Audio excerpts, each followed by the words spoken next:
அனைவருக்கும் நமஸ்காரம். நம்ம சேனல்ல சனி பெயர்ச்சி 12 வீடியோ போட்டிருக்கோம், ஒரு ராசிக்கும் தனித்தனியா. அதே மாதிரி குரு பெயர்ச்சிக்கும் 12 வீடியோ போட்டிருக்கோம். அதன் பிறகு சனி பெயர்ச்சி எல்லாமே சேர்த்து 12 ராசிக்கும் சேர்த்து ஒரு வீடியோவை போட்டிருக்கோம்.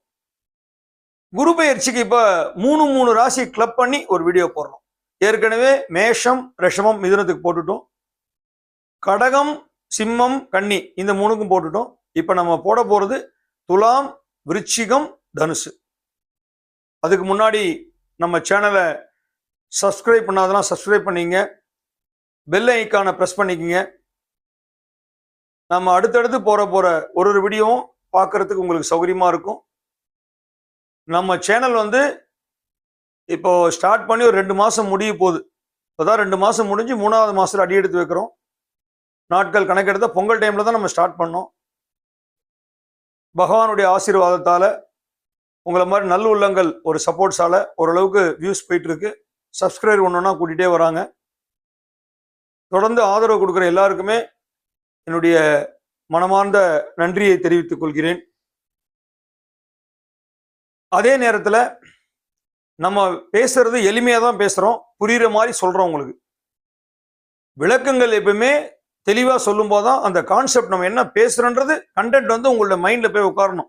அதுக்காக தான் நான் ஒன்னொன்னா நிறுத்தி நிதானமா உங்களுக்கு புரியுறதுல நான் சொல்றேன். சரிங்களா? இப்ப நம்ம வீடியோக்குள்ள போலாம். துலாம் ராசி காலபுருஷனின் 7வது வீடு. சுக்கிர பகவான் ஆட்சி புரிகிற இடம், சனி பகவான் உச்சபலம் பெறுகின்ற இடம். இந்த சுக்கிர பகவானுடைய தசாபுக்தி பார்த்தீங்கன்னா 20 வருஷம் நடக்கும். சுக்கிர தசை. மனைவி பேர் சுகிர்த்தி தேவி. டைமண்ட் வைரம் தான் அவருடைய ஸ்டோன். மொச்சை அவருடைய தானியம். ரிஷபம், துலாம் 2 ராசிக்கு அதிபதி. மீன ராசி என்று சொல்லக்கூடிய குரு பகவான் வீட்டில் உச்சபலம் பெற்று, கன்னி என்று சொல்லக்கூடிய புத பகவான் வீட்டில் நீச்சபலம் அடைகிறார். இவருக்கு உற்ற நண்பர், க்ளோஸ் ஃப்ரெண்டுனா சனி பகவான். அந்த சனி பகவான் தான் இந்த துலாம்ல உச்சம் அடைகிறார்.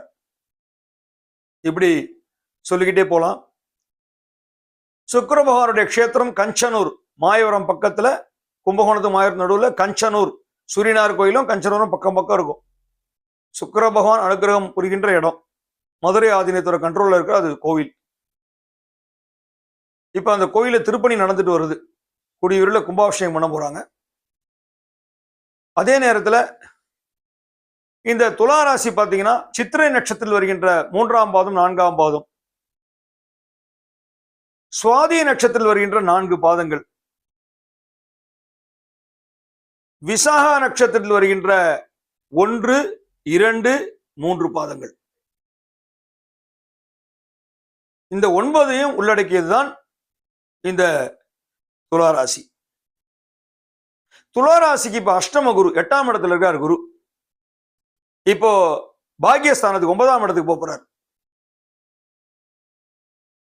அஷ்டம குருனாலே கொஞ்சம் டஃப் தான். கடந்த ஒரு 10 மாசமா போன மேலுதே ரொம்ப டஃபா இருந்திருக்கும் துளாராசி.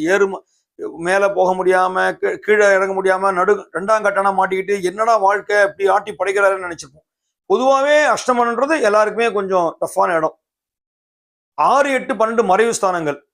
ஆனா குரு பகவானுக்கு மட்டும் அந்த மறைவு ஸ்தானம் பொருந்தாது. இப்ப உங்க ராசிக்கு பாத்தீங்கன்னா சனி பகவான் 5ஆம் இடத்துல கும்பத்துல இருக்காரு, பூர்வ புண்ணிய ஸ்தானத்துல இருக்காரு. அது விசேஷம் தான். ஏன்னா அவர் ஆட்சி பலம், இங்க உச்ச பலம். அப்ப சனி பகவானால உங்களுக்கு எந்த பிரச்சனையும் கிடையாது சொல்ல போனா. அதே நேரத்துல குரு பகவான் இப்போ உங்களுக்கு அஷ்டம குருவா இருந்தாலும் குருவோட பார்வை பாத்தீங்கன்னா 5, 7, 9 இல்லையா? அப்போ உங்க ராசி 12ஆம் வீடு கன்னி ராசியை குரு பகவான் பாக்குறாரு. இப்போ பார்த்துட்டு இருக்காரு. அடுத்தது 7ஆம் பார்வையா விருச்சிகத்தை பார்க்கிறார். அதாவது உங்க குடும்ப தனவாக்கு ஸ்தானத்தை பார்க்கிறார். அதே மாதிரி 9ஆம் பார்வையா மகரத்தை பார்க்கிறார். மகரம் 4ஆம் இடம், சுகஸ்தானம். சோ அப்ப என்ன ஆகும்? உங்க குடும்ப தனஸ்தான வாக்கு பார்க்கறதுனால பண வரவுக்கெல்லாம் கஷ்டம் இருக்காது. குரு புண்ணியஸ்தான சனி பகவான் குருவோட பார்வை 2ஆம் வீடு. அதே நேரத்தில் விரயஸ்தானத்திலையும் குரு பார்க்கிறாரு. சோ பணம் வரும், செலவு நடக்கும். நீங்க நிறைய எப்படி சொல்றது, சொத்துக்கள் வாங்குறது, ஒரு வாகனங்கள் கார் மாத்துறது, புதுசா கார் வாங்குறது, ஒரு இடம் வாங்குறது, இதெல்லாம் நல்லா கொடுத்துருப்பாரு. அதெல்லாம் குறை இருக்காது. துளாராசியை பொறுத்த வரைக்கும் அந்த குறையில் இருக்க வாய்ப்பே. சுக்கிரனுடைய வீடு வேற. அதே மாதிரி தாய் ஸ்தானம் மகரம்ன்றது 4ஆம் இடம் இல்லையா, அதையும் குரு பகவான் பாக்குறாரு தன்னுடைய 9ஆம் பார்வை. அது இன்னும் விசேஷம் தான். உங்களுக்கு சொத்து வாங்குற இடம் எது? சொத்துவே 4ஆம் இடம் தான். ப்ராப்பர்ட்டி, அம்மா, இது எல்லாமே 4ஆம் இடம். பொதுவா நான் என்ன சொல்லியிருக்கேன் ஏற்கனவே உங்களுக்கு. அப்ப அந்த 4ஆம் இடத்தை சனி பகவான் வந்து குரு பகவான் 9ஆம் பார்வையா பாக்குறாரு. அது ஒரு விசேஷம் தானே உங்களுக்கு. அப்ப 12, 2, 4 தன்னோட 5, 7, 9ஆம் பார்வையா குரு பாக்குறதுனால இந்த 3 இடமும் உங்களுக்கு வலுப்பெடுத்துது இவ்வளவு நாளா. இப்ப குரு மாறும் போது என்ன நடக்கும்னு கேட்டீங்கன்னா, குரு பகவான் வந்து மிதுனத்துக்கு போனார்னா உங்க ராசியை அவர் பார்க்க போறாரு. அப்ப துலா ராசியை டைரக்டா ஒரு 5ஆம் பார்வையா பாக்குறாரு. குரு பார்க்கில் கோடி நன்மை. அப்போ உங்க ராசிய இந்த குரு பெயர்ச்சிக்கு மிதுனத்துக்கு போற குரு பகவான் தன்னோட 5ஆம் பார்வையாக பார்க்கிறார். அதுவே ஒரு பெரிய சிறப்பு. உங்க லக்னம் வலுப்பெறும். சனி பகவான் இப்ப 6ஆம் இடத்துக்கு போறார், ருணரோக சத்துருஸ்தானத்துல. போனாலும் உங்களுக்கு பெரிய பிரச்சனையை கொடுக்க மாட்டாரு. ஏன்னா உங்க ராசிக்கு ஒரு உச்சபலம் பெற்றவர், உங்க ராசி அதிபதிக்கு ரொம்ப க்ளோஸ் ஃப்ரெண்டு வேற சுக்கிரனுக்கு. அதனால 6ஆம் இடம் சனி. ஆனா சனி தசை நடந்துச்சுன்னா மட்டும் கொஞ்சம் சின்ன பிரச்சனைகள் இருக்கும். ஏன்னா பொதுவா 6ஆம் அதிபதி திசைன்றது கொஞ்சம் டஃபா இருக்கும். பட் 6ஆம் இடத்த பொதுவா பாத்தீங்கன்னா மறைவு ஸ்தானம் தான். அதனால சனி பகவான் பெரிய பாதிப்பு எல்லாம் கொடுத்துட மாட்டார். நீங்க கொஞ்சம் தைரியமா இருக்கலாம் துலா ராசிக்காரங்க. அதே மாதிரி உங்க ராசிக்கு 3ஆம் இடம் தனுசு, தைரிய வீரியஸ்தானம், இளைய சகோதரம், தொலைத்தொடர்பு துறை. இதை வந்து குருபகவான் 7ஆம் பார்வையா பார்க்க போறாரு. அப்ப அந்த இடம் வலுப்பெறப்போகுது. உங்க தம்பி தங்கைகள் உங்களுக்கு அடுத்து பிறந்தவங்களோட ஏதாவது மன கஷ்டங்கள் இருந்தா அது நீங்கி நல்ல உறவுகள் மேம்படக்கூடிய ஒரு டைம். தொலை தொடர்பு துறை, கம்யூனிகேஷன் பிசினஸ், ஒரு லேப்டாப், கம்ப்யூட்டர், இன்டர்நெட், இந்த மாதிரி விஷயங்கள், செல்போன், இதெல்லாம் சொல்றோம் இல்லையா, இந்த மாதிரி வியாபாரத்திற்கும் நல்ல ஒரு வளர்ச்சி இருக்கும். அதே மாதிரி உங்களுடைய தைரியஸ்தானம் வலுப்பெற போது நல்ல ஒரு போல்டா இருப்பீங்க. தைரியம் வந்தாலே ஆட்டோமேட்டிக்கா நம்ம ஒரு தொழில் பண்ணுற எண்ணம் மனசுல வந்துடும். எல்லாத்துக்கும் முக்கியமான தைரிய சக்தி தான். இத்தியாசக்தி, ஞானாசக்தி, கிரியாசக்தி, 3 சக்தி. அதனால இந்த சக்திகள் உங்களுக்கு நல்லா இருந்தாலே எல்லாமே நீங்க லைஃப்ல ஜெயிக்கலாம். சோ அந்த இடம் உங்களுக்கு வலுப்பெற போகுது. அடுத்தது உங்களுடைய 5ஆம் இடம் பூர்வ புண்ணியஸ்தானம் எதுனா கும்பம். அத குரு பகவான் தன்னுடைய 9ஆம் பார்வையா பார்க்க போறாரு. அப்ப என்ன அது? பூர்வ புண்ணியஸ்தானம் வலுப்பெற போகுது. அதுக்கு மேல ஒண்ணுமே கிடையாது. ஒரு ஜாதகத்துல பூர்வ புண்ணியஸ்தானம் மட்டும் நல்லா இருந்துடுச்சு, நல்ல சுப கிரகத்தோட பார்வை அங்க பாக்குறதுனாலே உங்களுக்கு எல்லாமே பிளஸ் ஆயிடும். நெகட்டிவ் பூரா பாசிட்டிவா கன்வெர்ட் ஆயிடும், ஆட்டோமேட்டிக்கா ஆயிடும். அந்த கும்பம் யாரு? சனி பகவானோட வீடு.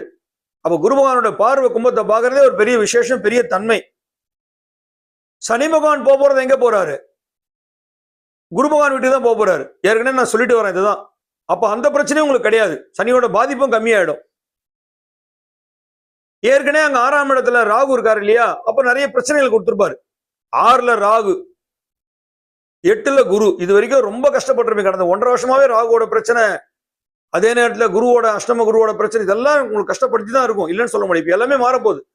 இப்ப ராகு பகவான் 5ஆம் இடத்துக்கு வந்துடுறாரு. மே மாசம் பூர்வ புண்ணிய ஸ்தானத்து ராகு வராரு. அதே மாதிரி விரயஸ்தானத்துல இருந்த கேது பகவான், நிறைய தேவையில்லாத செலவு வச்சிருந்த கேது பகவான் இப்ப எங்க போறாருன்னா நேரம் இதுக்கு போயிடுறாரு, சிம்மத்துக்கு போறாரு. அப்ப உங்க இடத்துக்கு 11ஆம் இடத்துக்கு போயிடுறாரு. லாபஸ்தானத்துல கேது. அதே நேரத்துல உங்களுடைய 5ஆம் இடத்துல ராகுவ குரு பகவானுடைய பார்வை வேற பார்க்க போகுது. கேது பகவானோட கொஞ்சம் பிரச்சனை உங்களுக்கு இருக்கும். அதை நான் அப்புறம் ராகு கேது பேச்சுன்னு உங்களுக்கு சொல்றேன். துளாராசிக்கு 11ஆம் இடத்துல வர கேது சில பிரச்சனைகள் கொடுக்கதான் செய்வார். ஆனா குருவோட பார்வை உங்க ராசியை பார்க்கறதால நீங்க எல்லாம் தப்பிச்சிடலாம். பெரிய தலை போற அளவுக்கு பிரச்சனை எல்லாம் வராது. புரியுதுங்களா? அதனால நீங்க எல்லாமே தைரியமா இருக்கலாம். நல்ல ஒரு டைம் தான். இந்த குரு பயிற்சி உங்களுக்கு ரொம்ப பிரமாதம் நான் சொல்ல மாட்டேன். அதே நேரத்தில் ஓரளவுக்கு அனுகூலமா இருக்குன்னு நான் சொல்லலாம். நிச்சயம் உங்களுக்கு ஒரு வளர்ச்சி நல்லா இருக்குன்னு சொல்லி எல்லாம் வல்ல எம்பெருமான உங்களுக்காக நானும் மனதார பிரார்த்திக்கிறேன். அடுத்ததாக காலபுருஷனின் 8வது ராசியாகிய விருச்சிக ராசி. விருச்சிகம் செவ்வாய் பகவானுடைய வீடு. மேஷம் விருச்சிகம் ரெண்டுமே செவ்வாய் பகவானுடைய வீடு, ஆட்சி புரிகிற இடம். செவ்வாய் பகவானை பத்தி உங்களுக்கு நல்லாவே தெரியும். பூமிக்கே அதிபதி அவர் தான். ரியல் எஸ்டேட் பிசினஸ் ஒருத்தம் பண்றாங்கன்னா செவ்வாயோட அனுகிரகம்லாம் பண்ண முடியாது. ஒரு இடம் வாங்குறது, வீடு கட்டுறது, இது எல்லாமே அவர் நினைச்சாதான் பண்ண முடியும். ஏன்னா இடம் தான் வீடு கட்ட முடியும். ஒரு அபார்ட்மெண்டே வாங்கினாலும் அது உங்களுக்கு எப்படி யூடிஎஸ் மாதிரி கணக்கு இல்லையா? அப்ப நிலம் அங்க சம்மந்தப்படுத்த அபார்ட்மெண்ட் கட்ட முடியும். எல்லாமே செவ்வாய் பகவானுடைய கண்ட்ரோல். அவர் பேரே பூமிகாரகன், சகோதரகாரகன்.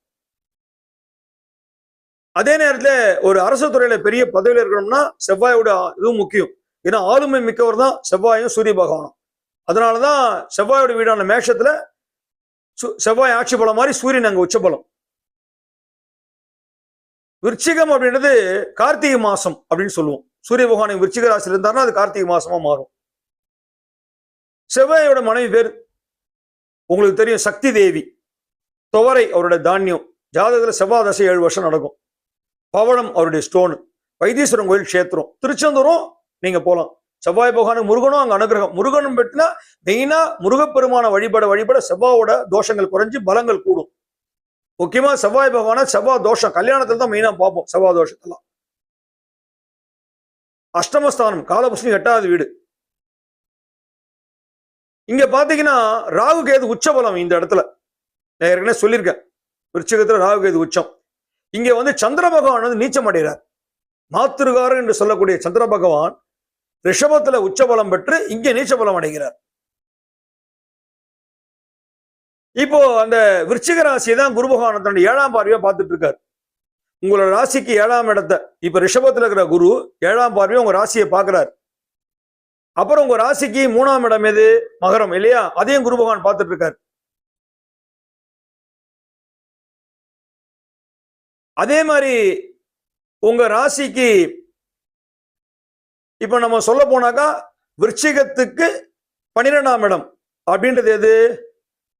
துலாம். 11ஆம் இடம்ன்றது எது? கன்னி. அந்த கன்னியும் குரு பகவான் பார்த்துட்டு இருக்காரு. அவ பாருங்க, உங்களுடைய லாபஸ்தானத்தை குரு பகவான் பார்த்துட்டு இருக்காரு. இப்போ தன்னுடைய 5ஆம் பார்வையா, தன்னுடைய 7ஆம் பார்வையா உங்க ராசியை இப்ப பார்த்துட்டு இருக்காரு. தன்னுடைய 9ஆம் பார்வையா உங்க ராசிக்கு 3ஆம் இடத்தை பார்க்கிறாரு. இப்ப புரியுதா உங்களுக்கு? இப்ப மாறும்போது இப்ப மிதுனத்துக்கு போகும்போது எப்படி பார்ப்பாரு? துலா ராசியை பார்க்கும்போது உங்க ராசிக்கு 12ஆம் இடம் பெரிய ஸ்தானத்தை பார்க்கிறார். அதுவே உங்க ராசிக்கு 2ஆம் இடம், உங்க ராசிக்கு 2ஆம் இடம் குடும்பம் தன வாக்குஸ்தானம், அது தன்னுடைய 7ஆம் பார்வையா பார்க்க போறார். அதே மாதிரி உங்க ராசிக்கு 4ஆம் இடம் எது? கும்பம், அதை தன்னுடைய 9ஆம் பார்வையா பார்க்க போறார். அப்ப என்ன நடக்கும்? உங்க ராசியா அவர் பார்க்கறதுனால, அதாவது இப்ப பார்த்துட்டு இருக்காருன்னு சொன்ன, இப்ப மாறும்போது துலாத்தை பார்க்கிறார். உங்க ராசியை பார்க்கல, துலாத்தை தான் பார்க்கிறார். அப்போ விருச்சிகத்துக்கு 12ஆம் இடம் பார்க்கறதுனால வருமானம் பெருகும். செலவு, நிறைய செலவு நடக்கும். 12ஆம் விரயஸ்தானம் இல்லையா? நிறைய செலவு பண்ணுவீங்க. செலவு பண்ணணும்னா உங்களுக்கு என்ன வேணும்? வருமானம் வேணும். அப்ப விருச்சிகத்துக்கு 2ஆம் இடம் எது? தனுசு. அதான் அவர் பார்க்க போறார் மிதுனத்துல இருந்து. அப்ப குடும்பம் தன வாக்குஸ்தானம் வலுப்பெற போகுது. ஏன்னா அவருடைய சொந்த வீடு வேற. அப்ப பண வரவு பெருகும், செலவும் நிறைய பண்ணுவீங்க. அந்த செலவுகளை சுப செலவுகளா கொண்டு போவார். அதுதான் பூமி பிராப்தம். சுப செலவுனா என்ன? ஒரு இடம் வாங்குறது, வீடு கட்டுறது, கல்யாணம் பண்றது, கோவில் கட்டுறது, சீமந்தம் பண்றது, இந்த மாதிரி நிறைய தர்மங்கள் பண்றது, இதெல்லாம் நிறைய விஷயங்கள் சொல்லலாம். இது எல்லாமே சுபஸ்தானம், சுப செலவுகள் இல்லையா? அது உங்களுக்கு அப்ப செலவு பண்ணா பணம் வேணும், அதை குரு கொடுத்துருவார். குடும்ப தன வாக்கு ஸ்தானத்தை பார்க்கிறார். குடும்பம் சுபிக்ஷம் அடையும். புரியுதுங்களா? அப்புறம் விருச்சிகத்துக்கு 4ஆம் இடம் அப்படின்றது என்னன்னு கேட்டீங்கன்னா கும்பம், சுகஸ்தானம், தாய்ஸ்தானம் இல்லையா? அதையும் குரு பகவான் 9ஆம் பார்வையா பார்க்கிறார். அப்ப அந்த இடமும் வலுப்பெற போகுது. எப்பவுமே கிரகங்களுக்கு வந்து இருக்கிற இடத்துக்கு பலம் கிடையாதுங்க, அவங்க பார்வை படுறதுக்கு தாங்க பலம். அப்ப பார்வை எங்க பாக்குது? மிதுனத்துக்கு போற குரு துலாம், தனுசு, கும்பம். அப்ப விருச்சிகத்துக்கு 12ஆம் வீடு, 2ஆம் வீடு, 4ஆம் வீடு பாக்குறாரா? அப்ப இந்த 3 இடமும் உங்களுக்கு வலுப்பெற போகுது. விரயஸ்தானம் செலவுகள் ஆகும் 12 மறைவு ஸ்தானம். ஏற்கனவே சொல்லியிருக்கேன், மறைவா இருந்தாலும் கிரகங்களை பொறுத்தவரை இருக்கிற கிரகம் மறைஞ்சாலும் பார்வைப்படுற கிரகத்துக்கு பலம் ஜாஸ்தின்னு இருக்கேன். அதே நேரத்துல குரு பகவான் மட்டும் மறைவு ஸ்தானமே வராது. அப்ப செலவுகள் நிறைய பண்ணுவீங்க, சுப செலவுகளா பண்ணுவீங்க. குடும்பம் தன வாக்குஸ்தானம் வலுப்பெற போகுது 2ஆம் இடம். அதே மாதிரி 4ஆம் இடம் தாய்ஸ்தானம், அம்மாவோட அனுகிரகம் கிடைக்கும், அம்மாவோட ஆசீர்வாதம் கிடைக்கும். அதே நேரத்துல உங்களுக்கு நிறைய சொத்துக்கள் வாங்கக்கூடிய ஒரு நேரம் இயற்கையாவே அமைய போகுது. விருச்சிக ராசிக்கு மட்டும் கொடி கட்டி பறக்குங்க ரியல் எஸ்டேட். அருமையா இருக்க போகுது. இப்ப குருவோட பார்வை வேற 4ஆம் இடத்தை பாக்குறாரு. சனி பகவான் வேற பூர்வ புண்ணிய ஸ்தானத்துக்கு போறாரு 5ஆம் இடத்துக்கு. ஆக்சுவலி சனி பகவான் வீடான மகரத்துல தான் இந்த ராசிக்கு அதிபதி செவ்வாய் உச்சபலம் வேற படுறாரு. செவ்வாய் வீட்டுல சனி பகவான் வந்து நீச்சம் அடைந்து பகையாயிடுறாரு. விருச்சகத்துல பகை, மேஷத்துல நீச்சம். ஆனா சனி பகவானோட மகரத்துல செவ்வாய் உச்சபலம். நல்லா புரிஞ்சுக்குங்க. அதனால விருச்சிக ராசிக்கு ஒரு அருமையான ஒரு டைம் தான். இது வரைக்கும் குருவோட பார்வை உங்களை பார்த்துட்டு இருக்கு. இப்போ குருவோட பார்வை இனிமேல் பார்க்க போறது, அவர் அங்க போயிட்டாலும் உங்க இடத்துக்கு சம்பந்தப்பட்ட முக்கியமான இடங்களை அவர் பார்க்கிறாரு. அதுவே ஒரு பெரிய பிளஸ் பாயிண்ட். அதனால 5ஆம் இடத்துக்கு போற சனி பகவான் பூர்வ புண்ணிய ஸ்தானத்துக்கு போறதுனால ஒன்றும் பயப்படுற மாதிரிலாம் யோசிக்காதீங்க. ஏன்னா உங்க ராசிக்கு 10ஆம் இடம், உங்க ராசிக்கு 2ஆம் இடம் தனுச சனி பகவான் 10ஆம் பார்வையா பாக்குறாரு. தொழில், அதாவது உங்க குடும்பத்தன வாஸ்தான். ஆனா பயப்படாதீங்க, சனி ஏதாவது கெடுத்துருவாரு. ஏன்னா குருவோட பார்வை அங்க நல்லபடியா மாத்திரும். அதே மாதிரி உங்க லாபஸ்தானம் எது? கன்னி இல்லையா? 11ஆம் இடம், அது சனி பகவான் பார்க்க போறாரு தன்னுடைய 7ஆம் பார்வையா. அதே நேரத்துல உங்களுடைய ராசிக்கு 7ஆம் வீடு விருச்சிகத்துக்கு ரிஷபம் இல்லையா? அது சனி பகவான் 3ஆம் பார்வையா பார்க்க போறாரு. ஆனா அதெல்லாம் பயப்படாதீங்க. சனி பகவான் பார்வை பட்டாலும் குரு பகவானுடைய அனுகிரகம் கிடைக்குது. சோ இதெல்லாமே பொதுப்பட உங்க ஜாதகத்துல எல்லா கிரக அமைப்பு நல்லா இருந்து, கிரகங்கள் வலுவா இருந்து, கிரகங்கள் பார்வை எல்லாம் கரெக்டா இருந்தா அது அப்படியே மாறிடும். எல்லாமே தலைகீழ மாறிடும். எல்லாமே ஏதாவது நெகட்டிவ் கூட பாசிட்டிவா கன்வெர்ட் ஆயிட்டு போயிடும். கிரகங்களுக்கு அதுதான் பலம். சரிங்களா? அதனால விருச்சிக ராசிக்காரங்களுக்கு நிச்சயம் ஒரு அனுகிரகமான நல்ல ஒரு நேரம் தான். குரு பகவான் எல்லாம் வல்ல எம்பெருமான் உங்களுக்கு அனைத்து வகையிலும் அருள் புரிந்து விருச்சிக ராசிக்காரங்க அடுத்த லெவல் நல்லபடியா போறதுக்கு நானும் எம்பெருமான பிரார்த்திக்கிறேன். உங்களுடைய வாழ்வில் நல்ல ஒரு வளர்ச்சி காண எல்லாம் வல்ல இறைவன் உங்கள் அனைவரையும் நல்லபடியாக வாழ்த்தட்டும் என்று மனதார பிரார்த்திக்கிறேன். ஓம் நம சிவாய. அடுத்தது காலபுருஷன் 9வது ராசியான தனுசு ராசி. இது யாரோட வீடு? குரு பகவான் வீட்டுக்கு வந்துட்டோம் இப்ப நம்ம. சரிங்களா? குரு பகவான் வீட்டுக்கு நம்ம ஸ்ட்ரைட்டா வந்துட்டோம். இதுக்கு முன்னாடி ஒண்ணு சொல்லிடுறேன். அந்த விருச்சிக ராசி பாத்தீங்கன்னா உங்களுக்கு சொல்லியிருப்பேன். விசாக நட்சத்திரம் குரு பகவான் நட்சத்திரம் இல்லையா? அதோட 4ஆம் பாதம். அனுஷம் 4 பாதங்கள் சனி பகவான் நட்சத்திரம். கேட்டை 4 பாதங்கள் புத பகவான் நட்சத்திரம். இந்த 9 நட்சத்திர புள்ளி பாதங்கள் உள்ளடக்கியதுதான் அந்த விருச்சிகம். சரிங்களா? இப்ப நம்ம தனுசு ராசிக்கு போலாம். தனுசு ராசி காலபுருஷன் 9வது வீடு பாக்கியஸ்தானம். காலபுருஷனுக்கு பாக்கியஸ்தானம் அது. இந்த இடத்துக்கு அதிபதியே யாருன்னு கேட்டீங்கன்னா குரு பகவான் தான். இப்போ உங்க இடத்துக்கு பாத்தீங்கன்னா 6ஆம் இடத்துல இருக்காரு. இப்ப நம்ம பேசும்போது வரப்போற மே மாசம் வரைக்கும் 6ஆம் இடம் ருணரோக சத்ருஸ்தானத்துல இருக்காருங்க. பொதுவா 6ஆம் இடம்ன்றது மறைவு ஸ்தானமா இருந்தாலும் குரு பகவான் அது பொருந்தாதுன்னு சொன்னேன். ஆனா குரு பகவான் தசை நடந்ததுன்னா உங்களுக்கு கொஞ்சம் டஃபா இருந்திருக்கும். அதே மாதிரி சுக்கிர தசை, உங்க 6ஆம் தேதி சுக்கிர தசை நடந்தாலும் கொஞ்சம் டஃபா தான் இருக்கும் தனுசு ராசிக்கு. அதையெல்லாம் கடந்து இப்ப உங்களுக்கு 7ஆம் இடத்துக்கு குரு பகவான் போறார். தனுசுக்கு 7ஆம் இடம் மிதுனம். 7ஆம் இடத்துக்கு போற குரு பகவான் ஸ்ட்ரைட்டா உங்க ராசியை பார்க்கிறார் 7ஆம் பார்வையா. துலாம பாக்குறது தனுசுக்கு 11ஆம் இடம் லாபஸ்தானம். உங்க லாபஸ்தானத்தை பாக்குறாரு. உங்க ராசியை அவர் பாக்குறாரு. தன்னுடைய ராசி தனியே பாக்குறாரு. அதே மாதிரி உங்க இடத்துக்கு 3ஆம் இடம் கும்பம், தைரிய வீரியஸ்தானம், இளைய சகோதரம், தொலை தொடர்பு துறை, இதையும் 3ஆம் பார்வையா பாக்குறாரு. அப்ப இந்த 3 இடமும் உங்களுக்கு வலு பெற போகுது. வலுன்னா என்ன? ஸ்ட்ராங் ஆக போகுது. அதை அப்படியே பலப்படுத்திடுவார். கிரகங்களுக்கு பார்வைக்கு தாங்க பலம். அவங்க கண்ணு எங்க பாக்குதோ அந்த இடம் வந்து பலமாயிடும், ஸ்ட்ராங் ஆயிடும். அப்ப லாபஸ்தானத்தை பார்க்கும்போது என்ன ஆகும்? பண வரவுக்கு குறை இருக்காது. துளாராசியை பார்க்கிறாரு, பணம் வந்துகிட்டே இருக்கும். பணம் வரணும்னா நீங்க என்ன பண்ணணும்? தொழில் பண்ணணும். கரெக்டா? தொழில் நல்லா வளர்ச்சி அடையணும் உங்களுக்கு இல்லையா? தொழில் வளர்ச்சி அடையணும். அப்ப அந்த தொழிலுக்கு யாரு அதிபதி? கர்மகாரகன்றது யாரு? காலபுருஷத்துவப்படி சனி பகவான் 10-11க்கு. இப்ப பாத்தீங்கன்னா சனி பயிற்சி வர்றதுனால இப்பவே வந்துட போகுது இந்த மாசமே. சனி பகவானுடைய பார்வை கண்ணியை பாக்குறாரு. அப்ப தனுசுக்கு 10ஆம் இடம் கன்னி. அப்ப உங்க தொழில் ஸ்தானத்தை சனி பகவான் பாத்துறாரு. அது உங்களுக்கு பெரிய பிளஸ் பாயிண்ட். சனி பகவானுடைய பார்வை எப்பவுமே வந்து நெகட்டிவ்னு நினைக்க கூடாது. நேர்மையான இதா இருந்தா சனி பகவானுடைய அனுகிரகம் உங்களுக்கு நிச்சயமா கிடைக்கும். ஏன்னா இப்ப சனி பகவான் போய் உட்கார்ற இடம் குரு பகவானுடைய வீடு வேற. அப்ப தனுசு ராசிக்காரங்களுக்கு பெரிய பிரச்சனை கொடுக்க மாட்டார். 2 வீடு குரு பகவானுக்கு, தனுசு மீனம், அங்கதானே போய் இப்ப உட்கார்றாரு சனி பகவான் இல்லையா? அதனால நீங்க செய்கிற தொழில ஒரு நேர்மை இருந்துச்சுன்னா நிச்சயம் ஒரு வளர்ச்சி கொடுப்பார் சனீஸ்வரன். அதே நேரத்துல உங்க ராசி தனுசு ராசியை சனி பகவான் 10ஆம் பார்வையா பார்க்க போறாரு. அப்ப உங்க ராசிய குரு பகவானும் பார்க்கிறாரு, சனி பகவானும் பார்க்கிறாரு. அதுவும் ஒரு விசேஷம் தான்.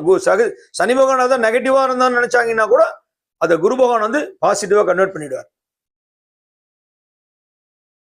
அதனால உங்களுடைய 6ஆம் இடம் ரிஷபத்துல இருக்க குரு பகவான் இப்போ 7ஆம் இடத்துக்கு போறாரு. அது ஒரு விசேஷம் சொல்லிட்டேன். மிதுனத்துக்கு போகும்போது சனி பகவானுடைய பார்வை ரிஷபத்தை பார்க்க போற. உங்க 6ஆம் இடத்தை சனி பகவான் பார்வை பார்க்குது. ஆனா பயப்படாதீங்க, பார்வைன்றது ரிஷபத்தை பார்க்க போறாரு. ரிஷபம் சுக்கிரன் வீடு, அதனால உங்களுக்கு பெரிய பாதிப்பு வராது. சுக்கிரன் பகவானுடைய வீடு யாரு? சனி பகவானும் சுக்கிர பகவானும் ரொம்ப க்ளோஸ் ஃப்ரெண்ட்ஸ். அதனால ரிஷப ராசிக்கு ஒன்றும், ரிஷபத்தை பார்க்கறதா தனுசு ராசிக்கு ஒன்றும் பெரிய பிரச்சனை எல்லாம் வந்துடாது. நீங்க வந்து முக்கியமா நீங்க பிரயாணம் பண்ணும்போது கேர்ஃபுல்லா இருக்கணுங்க. வண்டி கார் ஓட்டுறது, 2 வீலர் ஓட்டுறது, ஒரு டிராவலிங் பண்ணும்போது தான் நீங்க கேர்ஃபுல்லா இருக்கணும். முக்கியமா அது மட்டும் நீங்க கரெக்டா பாத்துக்கணும். அதே மாதிரி தேவையில்லாத விஷயத்துல போய் தலையிடக்கூடாது. ஒரு ஜாமீன் கையெழுத்து போடுறது, ஒரு ஷூரிட்டி கொடுக்கறது, ஜெனரல் 2 ஒண்ணுதான். ஒரு பணம் கடன் கொடுக்கறது, வட்டி பிசினஸ் பண்றது, இதெல்லாம் நீங்க பாத்துக்கணும். தேவையில்லாதெல்லாம் போய் மாட்டிக்கூடாது. உங்க வேலையை மட்டும் நீங்க கரெக்டா பண்ணீங்கன்னா சனி பகவான் எதுவும் பண்ண மாட்டாரு உங்களை. அது மட்டும் தெரிஞ்சுக்கங்க. அதே நேரத்துல உங்க லாபஸ்தானம் பாக்குறதுனால பண வரவு நல்லா இருக்கும். திரும்பவும் சொல்றேன், தனுசு ராசியை குரு பகவானே பாக்குறாரு. அது இன்னும் விசேஷம். தன் வீட்டை தானே பார்க்கறது ரொம்ப ரொம்ப விசேஷம். குரு பார்க்கில் கோடி நன்மை. அதே மாதிரி உங்களுடைய 3ஆம் வீட குரு பகவான் கும்பத்தை பார்க்கறதுனால இளைய சகோதர ஸ்தானம் வலுப்பெற போகுது. ஏற்கனவே நான் சொன்ன மாதிரி தொலைத்தொடர்பு துறை இருக்கவங்களை நல்ல வளர்ச்சி காணுவீங்க. தைரிய வீரியம் வலுப்பட போகுது. இப்படி ஒரு நல்ல ஒரு தனுசு ராசியை பொறுத்த வரைக்கும் நல்ல டைம் தான். குரு பயிற்சி வந்து தனுசு ராசிக்கு நிச்சயமாவே நல்லதான் இருக்கு. இன்னும் கோச்சாரத்துல உங்களுடைய ஜன்ன ஜாதகத்துல இன்னும் நல்லா குரு பகவானுடைய பலம் நல்லா இருந்துச்சு, சனி பகவானுடைய அனுகிரகம் நல்லா இருந்துச்சு, சுக்கிர பகவானுடைய ஆசீர்வாதம் நல்லா இருந்துச்சுன்னா இன்னும் அப்படியே மாறும். உங்களுக்கு லைஃப் ஸ்டைலே மாறிடும் தனுசு ராசிக்கு. அதனால இப்ப தனுசு ராசிக்கு 4ஆம் இடத்துக்கு போறாரு இல்லையா? அர்த்தாஷ்டம சனி ஆரம்பிக்க போகுது. ஆனா நீங்க அர்த்தாஷ்டமம் நினைச்சு பயப்பட தேவையில்லை. நீங்க தைரியமா இருங்க, பிரதோஷ விரதம் இருங்க. முக்கியமா நீங்க ஆலங்குடி க்ஷேத்திரம், இந்த 3 ராசிக்காரங்களும் ஆலங்குடிக்கு போயிட்டு வாங்க. ஒரு விசேஷமான தன்மை, குருபா அனுகிரகம் பரிபூர்ணமா உங்களுக்கு கிடைக்கும். பயப்படுற மாதிரிலாம் எதுவுமே கிடையாது. குரு பயிற்சி பொறுத்தவரைக்கும் பயப்பட தேவையில்லை. பொதுவாகவே ராகு கேது தான் கொஞ்சம் பிரச்சனைகள் பண்ணும். சனி பகவான் கூட பண்ண மாட்டார். ராகு கேது தான் ரொம்ப பிரச்சனை கொடுக்கக்கூடிய ஒரு டைம். சரிங்களா? பொதுவாகவே எல்லாருக்குமே. அதே நேரத்துல இந்த தனுசு ராசி பார்த்தீங்கன்னா பூர்வாட நட்சத்திரத்தில் வருகின்ற 4 பாதங்கள் சுக்கிர பகவான் நட்சத்திரம். அதே மாதிரி மூல நட்சத்திரத்தில் வருகின்ற 4 பாதங்கள் கேது பகவானுடைய நட்சத்திரம். உத்திராடத்தில் வருகின்ற 1ஆம் பாதம் சூரிய பகவான் நட்சத்திரம். இந்த 3 நட்சத்திரம் 9 பாதங்களை உள்ளடக்கியதான் இந்த தனுசு ராசி. இது குரு பகவான் வீடு சொல்லிட்டேன். குருபோட மனைவி பேரு தாராதேவி. ஆலங்குடி க்ஷேத்திரம், கனக புஷ்பராகம் ஸ்டோனு. ஜாதகத்துல 16 வருஷம் குருதசை. அதே மாதிரி கொண்டக்கடலை சென்னான்றம், அதான் அவருடைய தானியம். சொல்லிக்கிட்டே போலாம் நிறைய நம்ம குரு பகவானை பத்தி. விசேஷமான ஒரு கிரகம், தெய்வ சங்கல்பம் புரிந்திய கிரகம். நிச்சயம் குரு பெயர்ச்சி தனுசு ராசிக்கு ஒரு அபரிதமான வளர்ச்சி தான். அதே நேரத்துல நீங்க குலதெய்வ வழிபாடு பண்ணுங்க. கஷ்டப்படுறவங்களுக்கு, ரொம்ப இல்லாதப்பட்டவங்களுக்கு, வறுமை கோட்டு கீழே அடுத்த வேலை சாப்பாட்டுக்கே கஷ்டப்படுறாங்க பாத்தீங்களா? அந்த மாதிரி மக்களுக்கு நீங்க உதவி பண்ணுங்க. பறவைகள், விலங்குகள், இந்த மாதிரிலாம் நீங்க சப்போர்ட் பண்ணுங்க. இப்போ வெயில் காலம் வரப்போகுது. எல்லாருமே அவங்க வீட்டில் அப்பார்ட்மெண்ட் இருக்கவங்களாம் தண்ணி வைங்க, மொட்டை மாடியில் தண்ணி வைங்க. அதே நேரத்தில் பிஸ்கட் போடுங்க, ஏதாவது உணவுகள் வைங்க. சோளம், கம்பு, இது மாதிரி நிறைய பறவைகள் கஷ்டப்படும் சாப்பாடு. இதெல்லாம் வச்சிங்கன்னா உங்கள் கர்மா எல்லாமே குறைஞ்சி கிரகங்களுடைய அனுகிரகம் பரிபூர்ணமாக கிடைச்சி குரு பகவானுடைய ஆசீர்வாதம் உங்களுக்கு நல்லபடியாக கிடைக்கும்.